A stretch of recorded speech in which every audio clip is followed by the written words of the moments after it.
빅데이터로 민원을 예측하는 창원시의 민원 예보제가 성과를 보이고 있습니다. 전년 대비 민원이 18% 감소한 걸로 나타났습니다.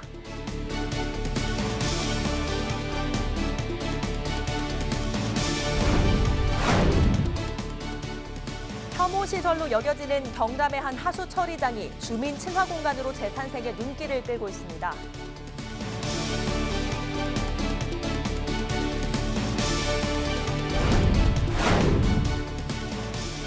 조선소에서 고가의 특수 페인트를 훔쳐 빼돌린 혐의로 협력업체 직원 2명이 창원해경에 구속됐습니다.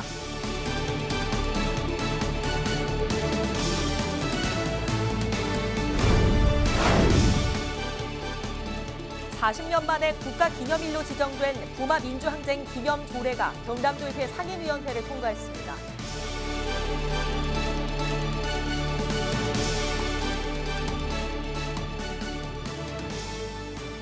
시청자 여러분 안녕하십니까? 헬로티비 뉴스 경남입니다.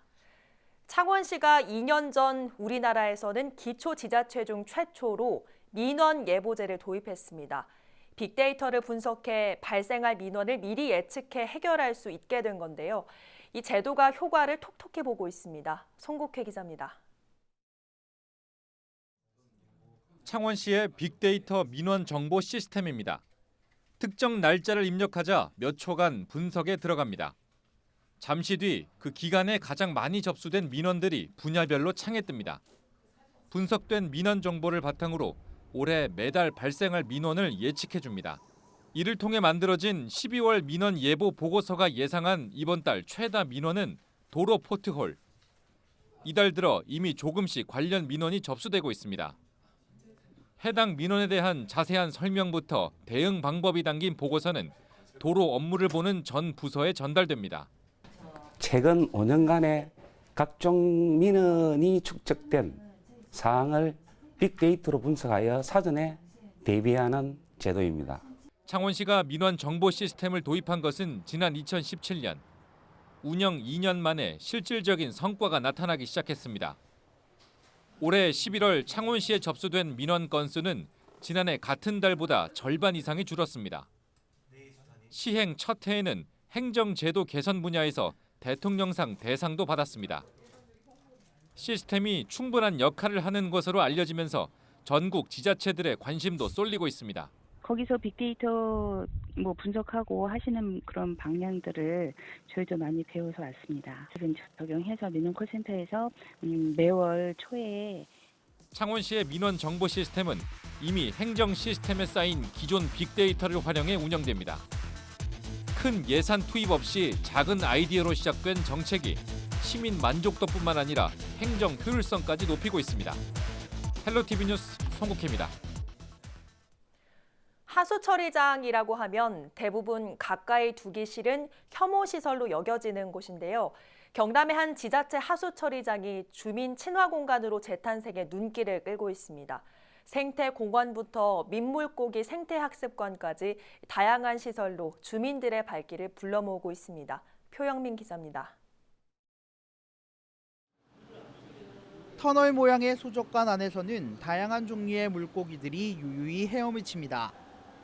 일급수 맑은 물에서만 서식한다는 시리도 눈에 띕니다. 마치 작은 아쿠아리움을 연상케 하는 이곳은 고성군 상하수도 사업소. 고성읍 지역에서 발생하는 하루 9,000톤의 하수를 처리하던 이른바 혐오시설이지만 지금은 주민을 위한 친화 공간으로 변신했습니다. 이 고성이 공룡이 유명하다 그래서 공룡 박물관을 왔다가 또 주변에 뭐가 있을까 하다가 이쪽에 또 하수종말 처리장에서 물로 이용해서 만든 또 박물관이 있다 그래서 여기도 좀 구경을 하려고 아이 좀 보여주려고 왔습니다. 생태학습관에 있는 민물고기만 50여 종 1,000마리. 수조로 공급되는 물은 하수 처리장의 배출수를 활용했습니다. 배출수에서 물고기까지 기를 수 있다는 점을 강조하면서 시설의 역할을 알리고 있습니다. 고성군은 지난 2016년부터 상하수도 사업소 인근을 생태공원으로 조성하고 올해부터 본격적인 운영에 들어갔습니다. 집에서는 조그마한 물고기를 보지만 여기 오면 아주 큰 물고기를 보기 때문에 그 물고기를 보면서 즐기고 그다음에 우리가 하수처리장에서 나오는 물을 가지고 물고기를 키운다고 배우기 때문에 최고로 좋아합니다.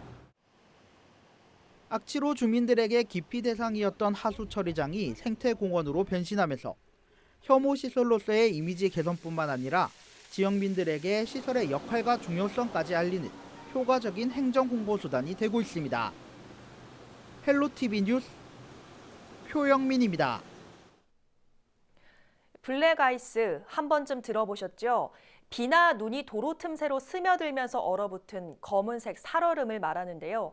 최근 들어 이 블랙아이스로 인한 사고가 잇따라 발생하고 있어 운전자의 주의가 요구됩니다. 보도에 노지영 기자입니다. 정차해 있는 차량 뒤로 승용차 한 대가 맥없이 미끄러집니다. 지난달 29일 고성군 거진읍 송죽교 인근의 7번 국도에서 차량 5대가 연이어 추돌하는 사고가 발생했습니다. 지난달 15일 아침에도 제2 영동고속도로 동양평 IC 근처에서 차량 20여 대가 잇따라 부딪히기도 했습니다. 사고의 원인은 바로 블랙아이스. 새벽이나 아침에 도로에 내린 눈이나 비가 얇고 검게 얼어붙는 현상입니다. 초겨울 적은 양의 비나 눈이 온 뒤 가장 많이 발생합니다. 강릉의 한 국도입니다. 빙판을 주의하라는 안내문이 적혀 있는데요. 이렇게 기온이 낮고 그늘이 많은 산간 지역이나 터널 출입구의 경우 블랙아이스가 자주 발생할 수 있어 주의가 필요합니다. 블랙아이스의 무서운 점은 얼음이 도로와 같은 검정색이라는 점. 그만큼 운전자들이 알아보기 어려워 사고가 발생하기 쉽습니다. 블랙아이스가 의심되는 구간에서는 속도를 절반 정도 줄이고 급제동도 피해야 합니다. 빙판 위에서 핸들을 과대 조작하거나 급정거를 할 경우에는 차량이 스핀 현상이 발생할 수가 있어서 한 번에 급브레이크를 밟지 마시고 충분히 나누어서 밟으시거나 아니면 엔진 브레이크를 활용을 하셔서. 겨울철 도로 위의 숨은 불청객 블랙아이스. 이름 그대로 눈에 보이지 않아 운전자들의 각별한 주의가 요구됩니다. 헬로티비 뉴스 노지영입니다. 산천국이 외국인 관광객을 끌어모으기 위한 콘텐츠 개발에 나섭니다. 특히 베트남에서 국민적 영웅으로 떠오른 박항서 감독을 적극 활용할 예정인데요. 지역 특화 상품인 한방과 약초를 활용한 체험거리 개발에도 적극적으로 나서 외국인 관광객을 더 확보하기로 했습니다. 보도에 양진호 기자입니다. 지난 2015년 산천군을 찾은 외국인 관광객은 약 3천여 명입니다. 하지만 2017년엔 1,000명 수준으로 급격하게 줄어들었습니다. 다수를 차지하던 중국인 관광객이 당시 사드 문제로 급격히 빠져나갔기 때문입니다. 하지만 최근엔 다시 오름세를 기록하고 있습니다. 산청이 베트남의 국가적 영웅으로 떠오른 박항서 감독의 고향으로 알려지면서 조금씩 관심을 받기 시작한 겁니다. 올해 산청을 찾은 베트남 관광객은 600여 명으로 지난해 대비 3배 가까이 증가했습니다. 전체 외국인 관광객은 현재까지 1,300여 명을 기록 중인데 지난해 대비 증가폭의 대부분을 베트남 관광객이 메우고 있습니다. 군은 최근 여세를 몰아 외국인 관광객 잡기에 돌입했습니다. 내년 같은 경우에는 지금 독립운동 관광자원화 사업, 그리고 목화 체험시설 조성 사업, 그리고 단계 한옥마을 관광자원화 사업을 준비를 하고 있고요. 그리고 중산 관광지 같은 경우는 매년 관광객이 감소를 하고 있습니다. 이 부분을 이제 활성화하기 위해서 내년에 한 12억 원 정도 지금 사업비를 확보해 놓고 있습니다. 특히 박항서 감독을 통해 블루오션으로 떠오르고 있는 베트남 관광객에 대한 집중 공략에 나섭니다. 군은 우선 박 감독의 고향인 생초면을 외국인 관광 친화마을로 지정, 축구와 베트남을 테마로 한 관광 코스 개발을 구상하고 있습니다. 해당 사업에는 약 40억 원의 예산을 책정, 예산 확보와 실시 용역을 내년까지 마무리한 뒤 2021년 사업을 본격화할 예정입니다. 산청군은 맞춤형 콘텐츠 개발을 통해 산청을 외국인 관광객들의 제2, 제3의 목적지로 만든다는 계획입니다. 결국 K-팝과 한국 드라마, 영화를 무기로 한 수도권 관광 상품과 직접적인 대결을 피하고 2차 방문지로서의 매력을 키우겠다는 생각. 특히 지역 특화 상품인 한방과 약초를 활용한 외국인 관광 맞춤형 체험 프로그램을 더욱 확대할 방침입니다. 최근 외국인 관광객 증가세를 계속해서 이어가려는 산청군. 군이 계획한 다양한 연계 사업이 어떤 효과를 불러올지 지역민의 관심이 모아지고 있습니다. SCS 양진호입니다.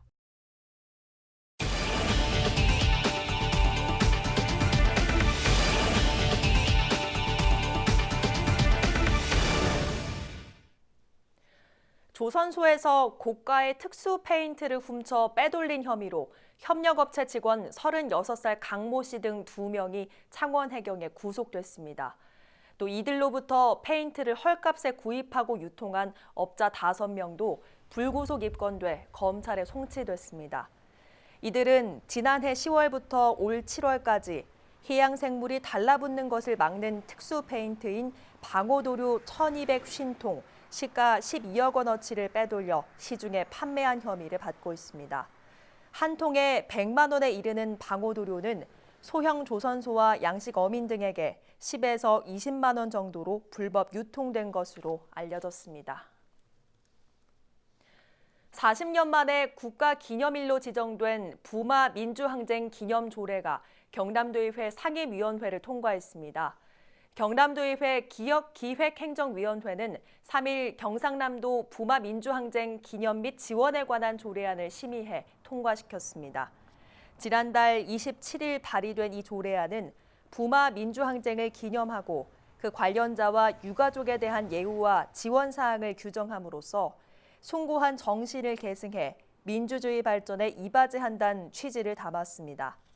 조례안은 오는 13일 제368회 도의회 정례회 제6차 본회의에서 심의 의결되면 내년 1월부터 시행됩니다. 겨울철 선박 사고의 원인으로 정비 불량과 운항 부주의가 가장 많은 것으로 나타났습니다. 창원해양경찰서는 최근 3년간 겨울철 해양 사고를 분석한 결과 사고 유형으로는 기관 고장이 31건으로 가장 많았고 주요 원인으로 정비 불량과 운항 부주의가 많았다고 밝혔습니다. 창원해경은 해양 사고가 잦은 해역을 중심으로 경비 함정도 집중 배치할 예정이라고 말했습니다. 경남도 교육청이 내년도 교육 공무직원을 신규 채용합니다. 선발 예정 인원은 101개 직종 530명으로 시험 공고 전날부터 시험 당일까지 원서를 접수하는 시군에 주민등록상 주소가 있다면 누구나 응시할 수 있습니다. 접수 기간은 오는 10일부터 12일까지 사흘간이며 1, 2차 시험을 거쳐 최종 합격자는 내년 1월 23일 발표됩니다. 그동안 교육 공무직은 지역 교육지원청별로 채용해왔지만 채용의 공정성과 학교 현장의 효율적인 업무 지원을 위해 도교육청이 일괄 채용하게 됐습니다. 존스홉킨스 보건대 엘리세오 교수가 창원시를 직접 방문해 보건 의료 시스템 사업 협력 방안에 대해 논의했습니다. 창원시는 3일 엘리세오 교수와 허성모 시장, 홍성화 삼성 창원병원장 등이 참석한 가운데 노인 질환과 노동자 사고 예방 프로그램을 함께 개발하는 데 의견을 같이 했다고 밝혔습니다. 이어 2021년에 국가 공모 사업을 통한 근로자 질환 연구센터 구축 사업에도 존스홉킨스 대학의 참여를 기대한다고 말했습니다. 경상남도가 2019년 크리스마스실 증정식을 갖고 대한결핵협회 울산 경남지부에 결핵 퇴치 성금을 전달했습니다. 경남 지역 크리스마스실 모금 운동은 학교와 관공서, 기업체에서 참여할 수 있고 전국 우체국 창구를 통해서도 구입할 수 있으며 1억 7천만 원을 목표로 내년 1월까지 진행됩니다. 모금액은 결핵 환자 수용 시설과 취약계층의 결핵 환자를 지원할 계획입니다. 밀양 농산물 판촉을 위한 밀양시 농산물 및 가공식품 수출 개척단이 베트남 호찌민시를 방문합니다. 개척단은 베트남 시장을 공략하기 위해 지역 농산물 판촉 활동을 벌이고 양국 간 우호 협력을 다지기 위한 활동을 할 예정입니다. 개척단은 우선 오는 5일부터 4일간 베트남 최대 규모인 호찌민 꿈마트에서 밀양 농산물 및 가공식품 홍보 판촉 행사를 개최합니다. 또 베트남 상공회의소 회장 등을 초청한 간담회를 열고 두 도시 간 우호 협력도 다질 예정입니다. 3일 오전 10시 10분쯤 통영시 도남동 공주섬 해상에서 출항 중이던 1.5톤 선박의 60대 선장이 호흡곤란을 호소해 해경이 육지로 긴급 이송했습니다. 신고를 받은 통영해양경찰서는 연안 구조정을 투입해 65살 A씨를 구조정에 탑승시킨 뒤 통영파출소 전용 부두로 이동해 대기 중이던 119 구급대에 인계했습니다. 인근 병원으로 옮겨진 A씨는 치료를 받고 퇴원했습니다.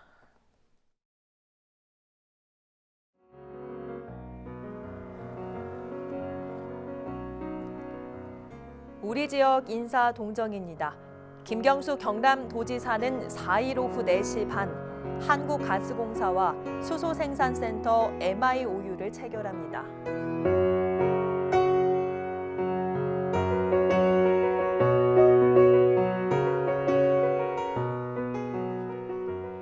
박종훈 경남도 교육감은 오전 9시 미래교육국 부서장 회의를 갖습니다.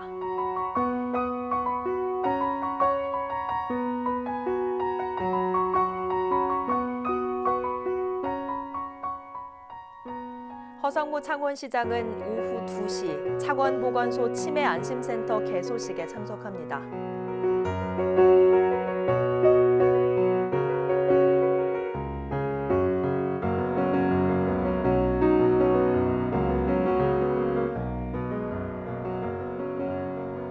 김일권 양산시장은 오후 3시 복지재단 기탁식을 갖습니다.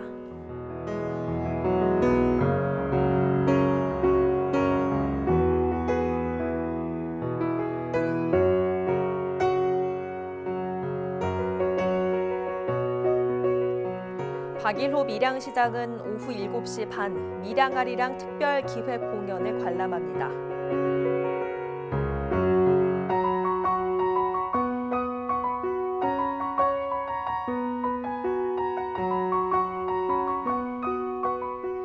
변광용 거제시장은 오후 2시 저도 개방과 관련한 중간 보고회를 갖습니다.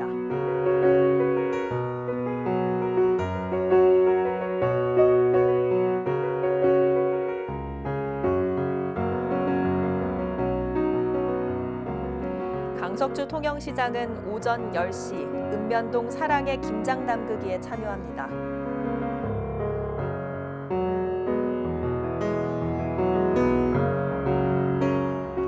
조근재 하만군수는 오전 10시 반 어르신센터 개소식에 참석합니다.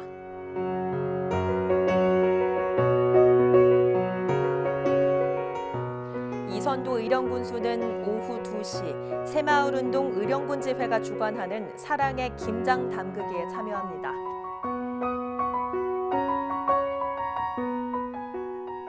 백두영 고성군수는 오전 11시 4단법인 고성군 교육발전위원회 이사회에 참석합니다.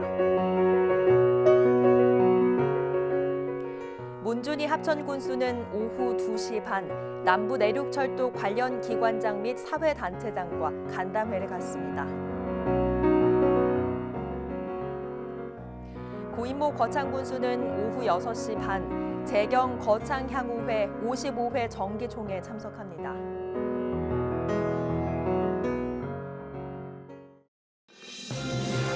우리 지역의 이슈 콕 짚어봅니다. 헬로 이슈 토크. 지역의 이슈를 심층 분석해보는 시간 헬로 이슈토크의 김세진입니다. 우여곡절 끝에 지난 10월 25일 개장한 창원 집트랙이 운영 한 달째를 지나고 있습니다. 그 성과를 두고 앞으로의 지속 가능한 발전에 대해서 많은 전문가와 도민의 의견이 나오고 있는데요. 오늘 그 내용 짚어보죠. 국회와 정부에서 정책보좌관을 역임한 안소동 시사평론가, 경남도 공공건축가인 유진산 창원대 건축학부 교수 함께합니다. 안녕하십니까? 네, 반갑습니다. 자, 창원 집트랙 개장한 지가 벌써 한 달이 지났습니다. 네. 지금까지 7,000명 정도가 다녀갔다고 하는데 이번 성과로 앞으로를 좀 내다볼 때 의미 있는 성과로 보십니까? 어떠십니까? 우선 워낙 저희 방송에서 많이 다루긴 했지만 그렇죠. 또 이제 모르시는 분을 위해서 집트랙은 케이블에 자기 그 몸 하나를 이렇게 걸어서 높은 곳에서 낮은 쪽으로 이제 산을 보거나 호수를 보거나 바다 위를 이제 활강에서 내려오는 이제 1인 레포츠인데요. 네.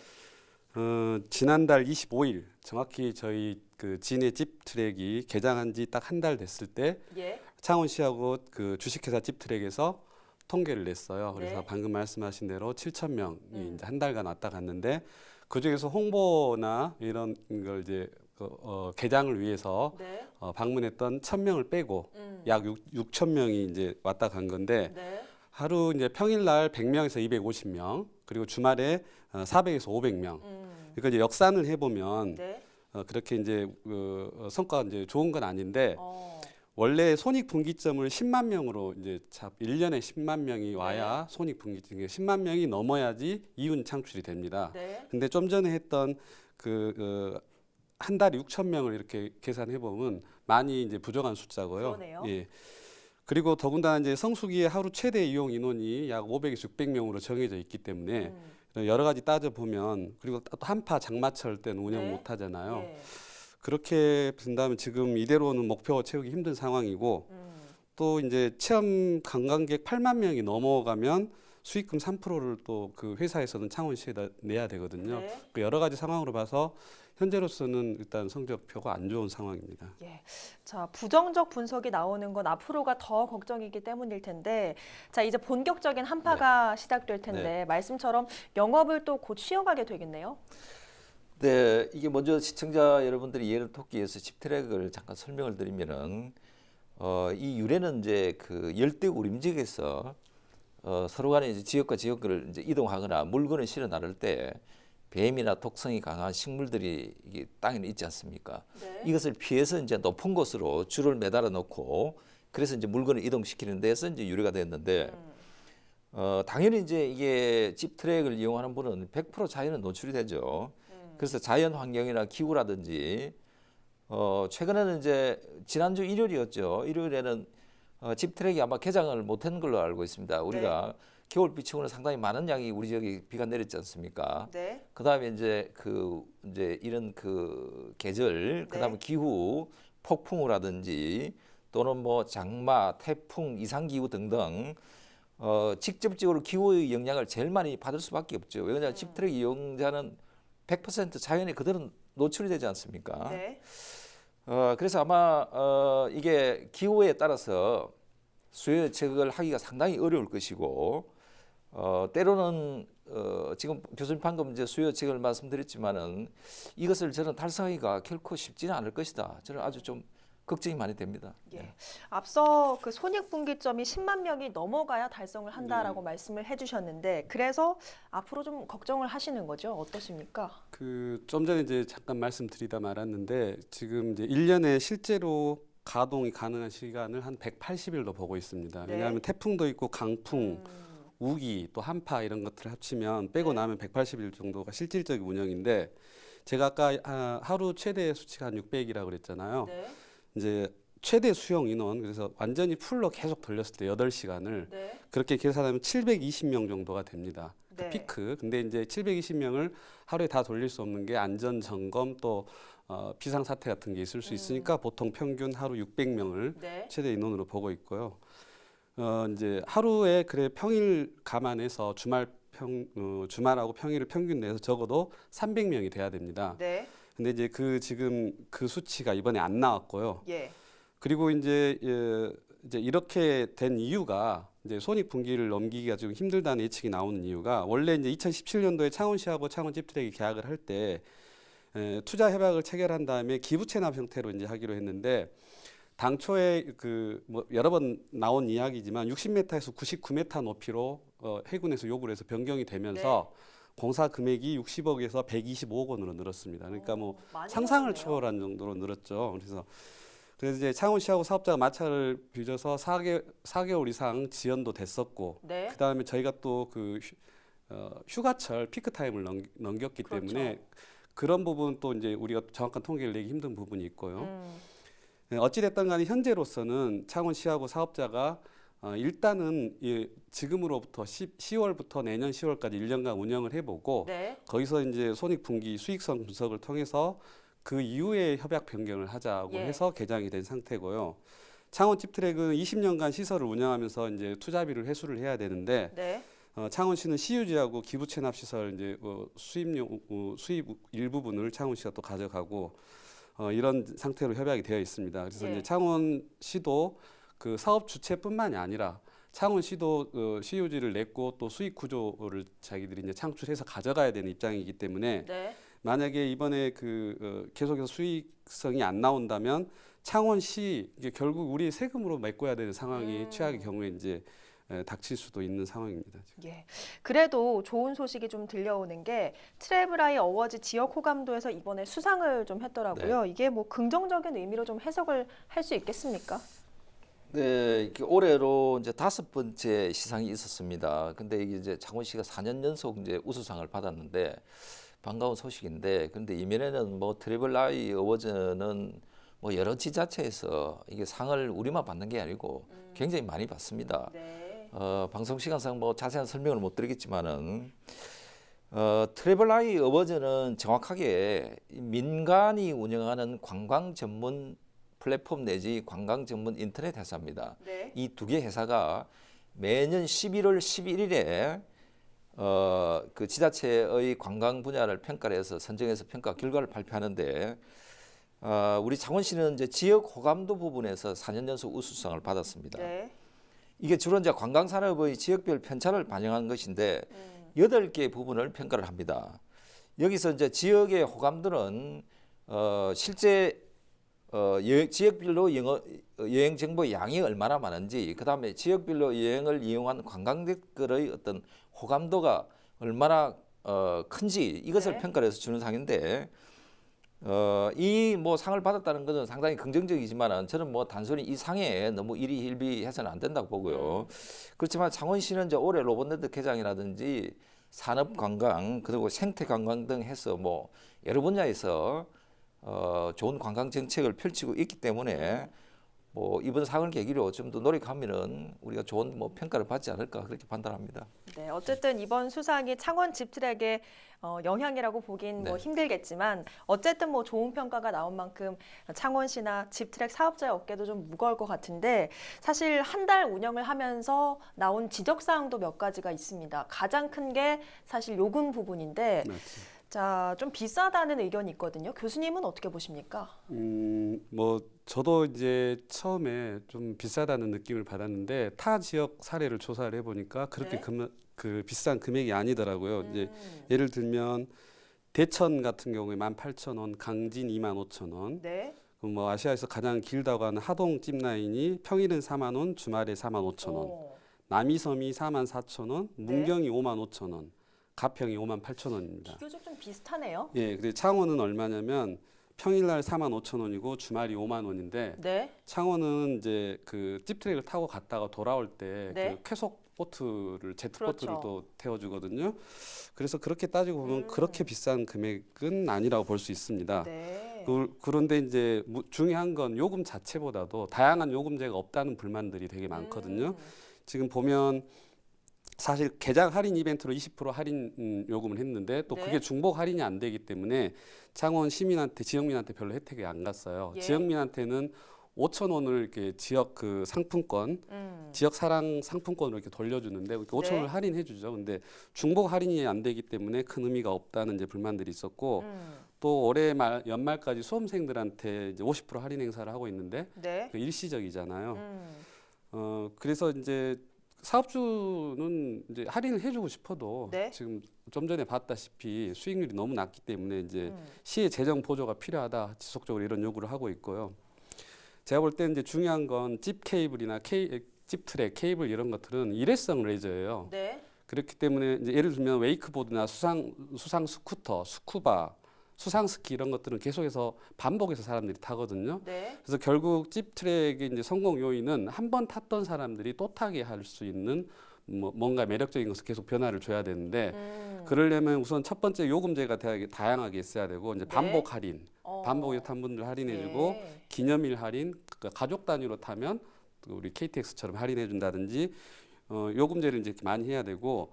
소크리섬에서 돌아올 때 거기에 대한 불만도 꽤 많더라고요. 나는 그 쾌속선 타고 싶지 않은데 일반 배 타면 한 6분, 7분 정도면 오거든요.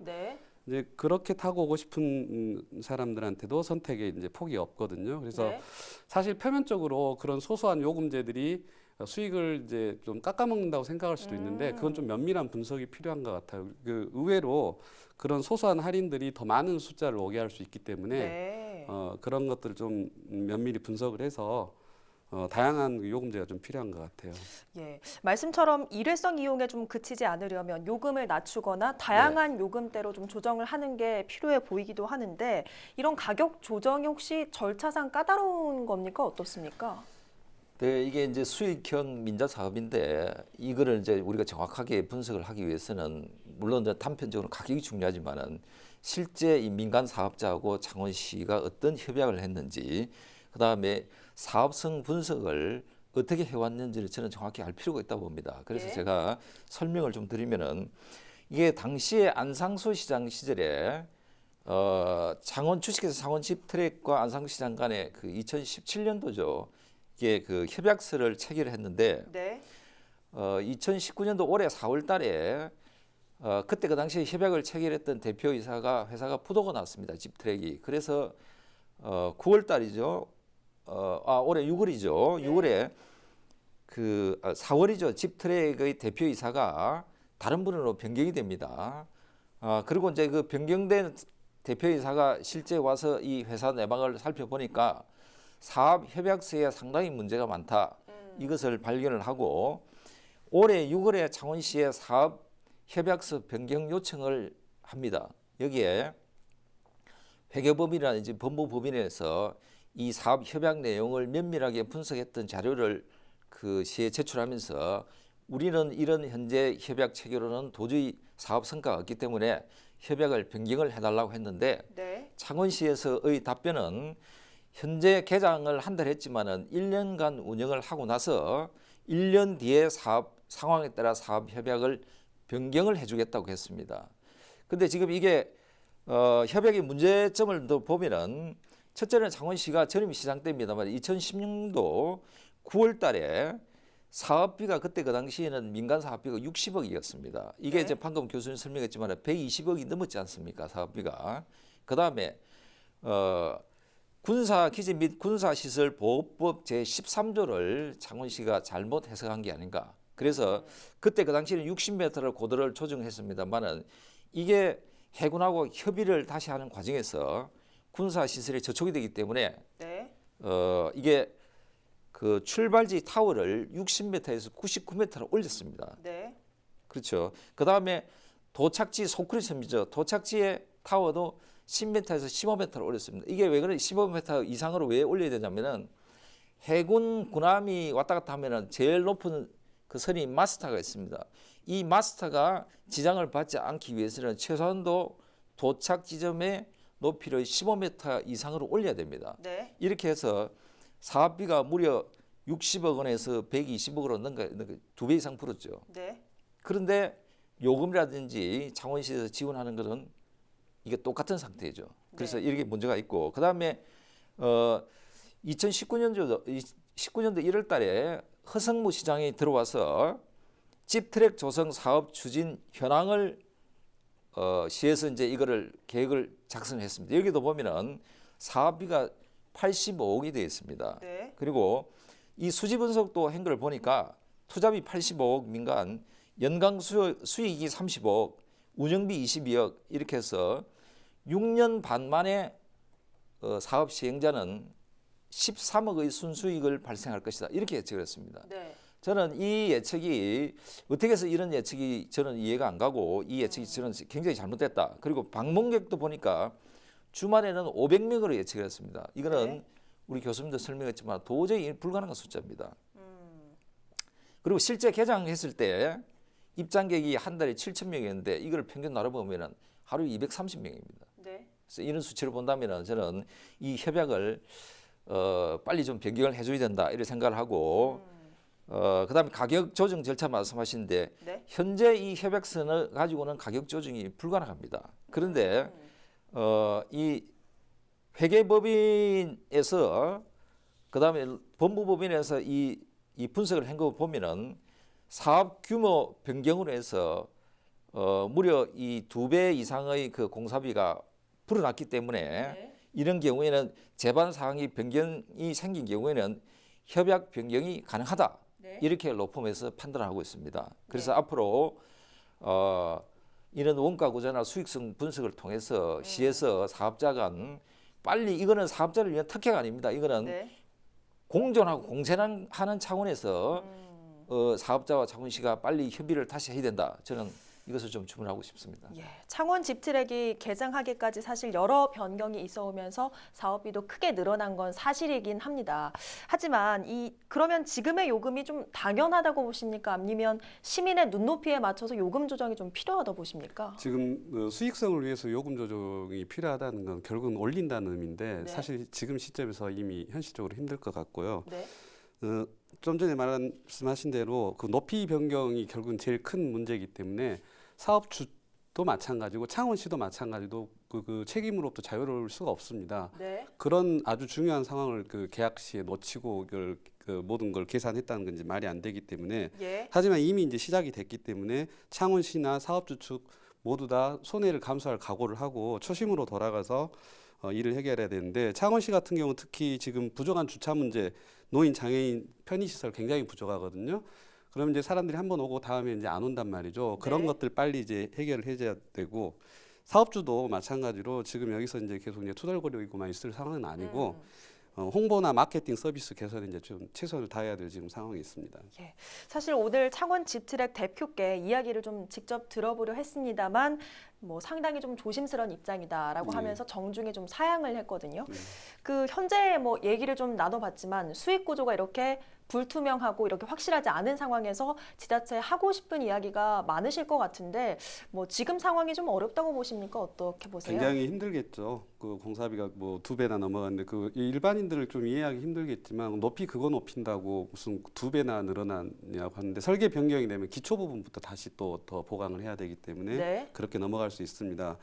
그런데다가 이제 그 사업주는 감정 가격 5%로 연간 나중에 이제 창원시에다 기부 체납을 하고 나면 오히려 이제 본인이 임대료를 내고 써야 되는데 1년에 한 5, 6억 원 정도 임대료를 내야 될 상황이다. 그래서 일반 손익구조 그걸 계산해 가지고는 임대료 빼고 나고 뭐 하고 한 달 직원 급여가 한 1억 2천만 원인데 그렇게 나면 이제 거의 남는 게 없다고 이제 그렇게 이제 이야기를 하고 있고 그다음에 아까 말씀드린 것처럼 8만 명이 넘어갔을 때는 또 수익금 3%도 창원시에다 줘야 되거든요. 근데 이런 여러 가지 상황들에 대해서 굉장히 힘들어하고 있는 것 같습니다. 자, 이렇게 상황이 이렇게 진행이 되다 보니까 도민 역시 힘을 좀 보태야 된다 이런 목소리도 나오는데 랜드마크로서의 입지를 좀 다지기 위해서 도민이 할 수 있는 일은 뭐가 있을까요?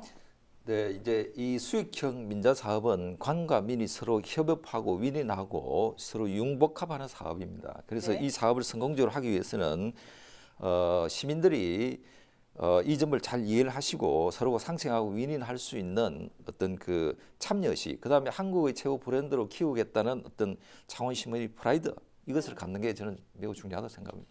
알겠습니다. 이제 첫걸음말을 뗀 창원 집트랙의 향후 앞날은 생각보다 순탄치 않을 것처럼 보입니다. 하지만 도민과 전문가가 관심을 갖고 비판과 충고 또 대안을 내놓은 만큼 장기적인 안목으로 큰 그림을 그려봐야 할 때입니다. 민간 사업자와 창원시의 합리적인 소통을 바라보죠. 오늘 헬로 이슈토크 여기서 마칩니다. 함께해 주신 여러분 고맙습니다.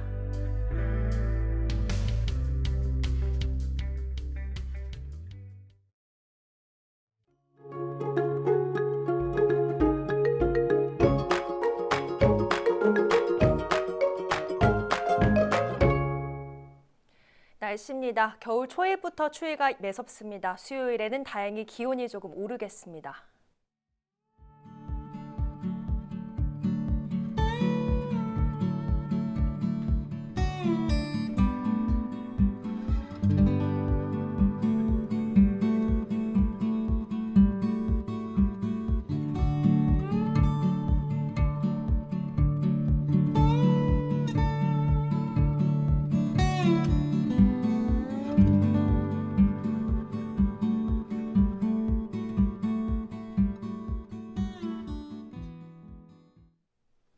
오늘 뉴스는 유튜브 채널 CJ 헬로 경남 방송에서 다시 보실 수 있습니다.